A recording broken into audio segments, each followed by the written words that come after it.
Good afternoon, everyone, and thank you for joining us for today's webinar on Power of the POP, Planning Purposeful Meetings.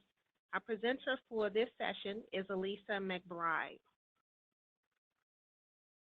Good afternoon if you're in my time zone, and good morning if you're farther west. We are going to talk about the power of the POP. And so let me turn to our learning goals for this short and sweet web class. One is that you're going to learn about a simple tool that I think can make your meetings more valuable. We're going to practice applying that tool, the POP, to a couple of different kinds of informal union meetings. And I'll say more about that in a minute, what I mean by informal union meetings. And finally, I'm going to ask you to commit to using the POP in your union work sometime in the next week. So let's go to the next slide and start with a question. Have you ever sat through a meeting that felt like this, where nothing got accomplished, or it went on way too long, or maybe it was your meeting and you were running it and you didn't get done what you had hoped to get done? You can actually use your, there's a hand-raising icon that you can use to raise your hand if this has ever been your experience, a meeting that just feels like death, whether you're in the chairs or in charge. It's definitely happened to me. I have sat through a lot of meetings, including some that I was running, embarrassingly enough, and thought, what am I doing here? So the POP is a simple leadership tool that is going to give you permission to ask that question all the time. What am I doing here? What is the point of this meeting? But we're going to turn that question into a powerful tool instead of an internal dialogue about why you're wasting your time. So the POP actually starts with being clear on purpose. No one I know in our movement has enough time. We cannot afford to run or sit through meetings where nothing gets done. And that's why it's really important to be clear on purpose before a meeting starts. Because as Yogi Berra famously said, if you don't know where you're going, you'll probably end up somewhere else. So the POP is actually an acronym that starts with purpose. P is for purpose, O is for outcomes, and then P again is for process. This is a tool that was created by Leslie Scholl Jaffe and Randy Alford. I don't know them, but I discovered it through an organization called the Social Transformation Project. And I credit them not only because it's a great, simple little model, but also because they have a lot of these kinds of tools for running better organizations for the purpose of achieving social justice goals. And so you can poke around on their website if you want to learn more about this tool or others, the Social Transformation Project. So the POP, purpose, outcomes, process, another way to think about that is why, what, and how. And so let's turn to what that looks like. So the first way that I think about POP is as a tool that can be used to plan a meeting. And so as I said earlier, I'm thinking mostly about what I would call informal union meetings. So not necessarily a general membership meeting or an executive board meeting of a local or a council. As you all know, there is a lot of existing structure and formality to those meetings. And so they're a little more challenging to apply a tool like this to, although we did get some comments in yesterday's class about ways that that might be done, so I'll share those in a few minutes.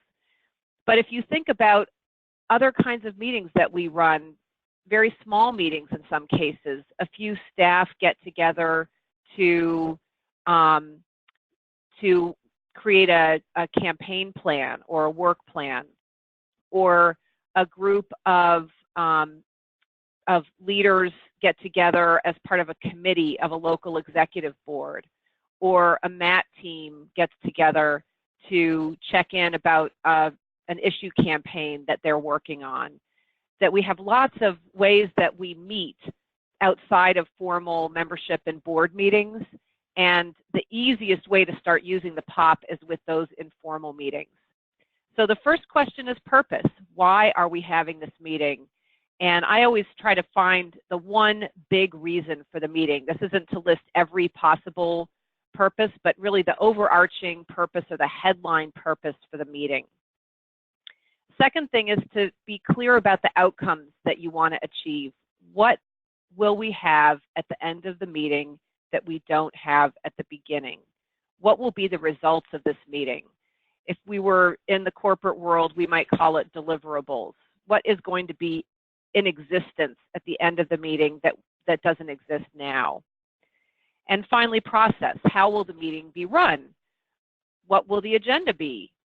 Whether, will you do ground rules at the beginning? Will you use some kind of a note-taking procedure? Will you be using any kind of handouts? All those questions are process questions. And my experience in the labor movement, including, my own practices over the years, have been that I have jumped directly to process and skipped purpose and outcomes way too often. So then you can't really hold yourself accountable to whether your process is going to achieve the purpose and outcomes. Something to notice about this is that outcomes are usually nouns. They're documents or decisions, or they are concrete results. Whereas process is usually stated with verbs. So things like discuss, decide, debate. Those are process elements of process. So if you start to work on a POP and you find yourself using verbs, you're probably in the process piece of this, and you might want to push yourself back to outcomes. So let's look at an example, because this is a little clearer when we show it as a sample. So this is my attempt to apply the POP to a meeting that stewards might have. And again, this is just a sample. It's not meant to be a recommendation for anyone's, just a chance to apply the tool. So in this case, the purpose of the meeting is to coordinate and strategize current grievances. It's a monthly stewards meeting to coordinate and strategize current grievances.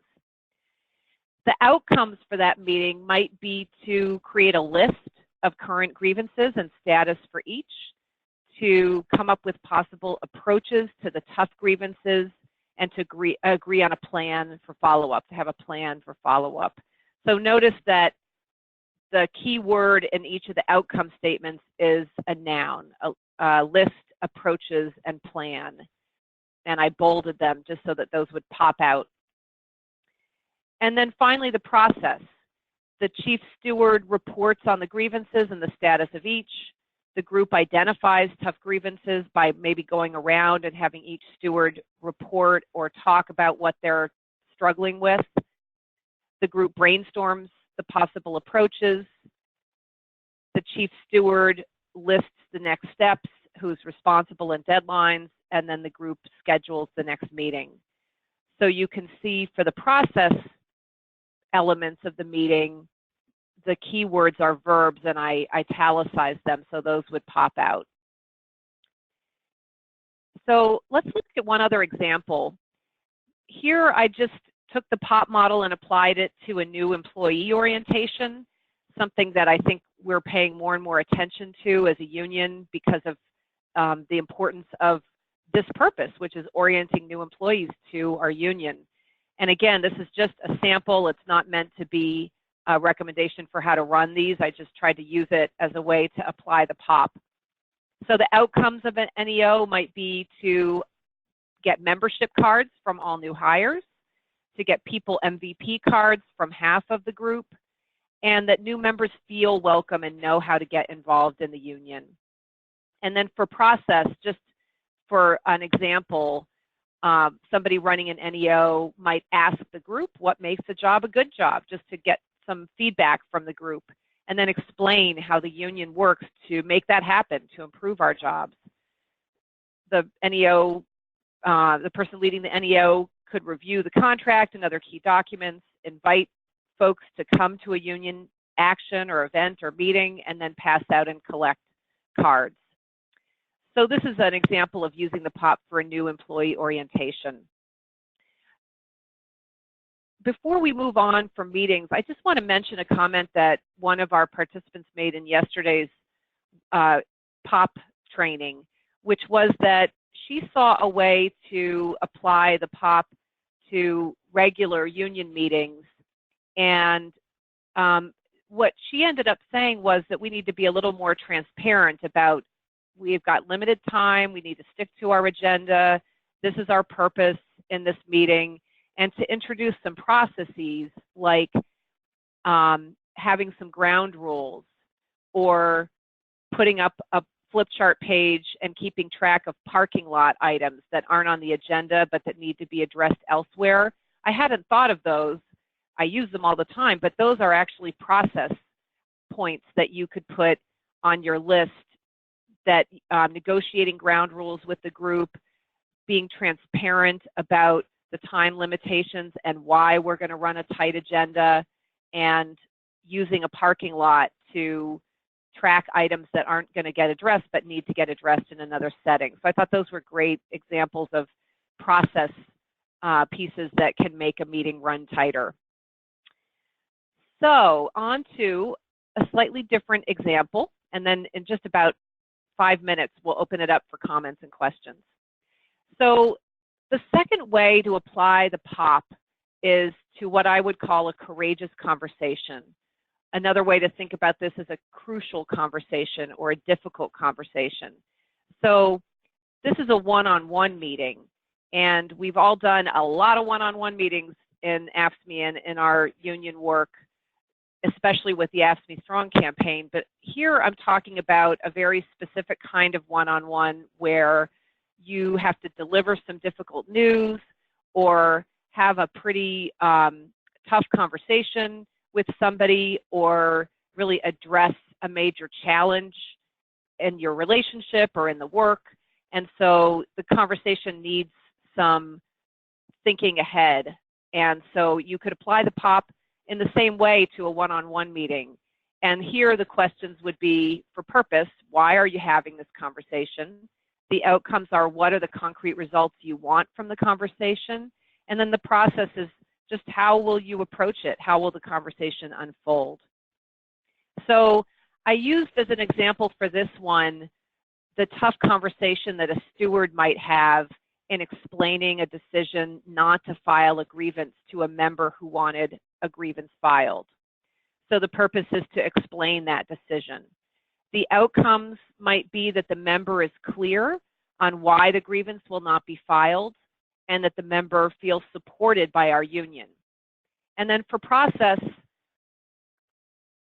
the steward might start by stating clearly that the grievance has no merit and why, and then ask the member if they understand the decision and what their reaction is. And then finally, pivot to some other possible solutions by brainstorming ways to address the issue outside of the grievance procedure and agree on some next steps. So it's simpler than a meeting, than a group meeting, but still might require some forethought and getting clear. For me, when I did this, I realized that the outcome of the member feeling supported by the union was really important, and that might require some thinking about the process of the conversation.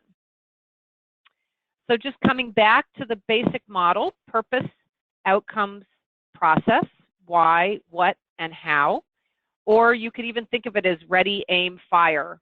And I don't know about you, but too many times in the labor movement, I feel like we're in fire, aim, ready mode, or aim, ready, fire mode, and that it's smart for us to step back and think about our purpose and the outcomes we're trying to achieve before we start running meetings or even attending them. That you can ask, when you get invited to a meeting, what's its purpose, in order to make a decision about whether you need to attend. And that might save us all some heartbreak and some time. So last thing I want to do is just invite you to think about using this tool. It's so simple. You will surely remember it with the acronym POP. And your best chance of being able to use it is if you are running a meeting or having a one-on-one conversation that you are initiating.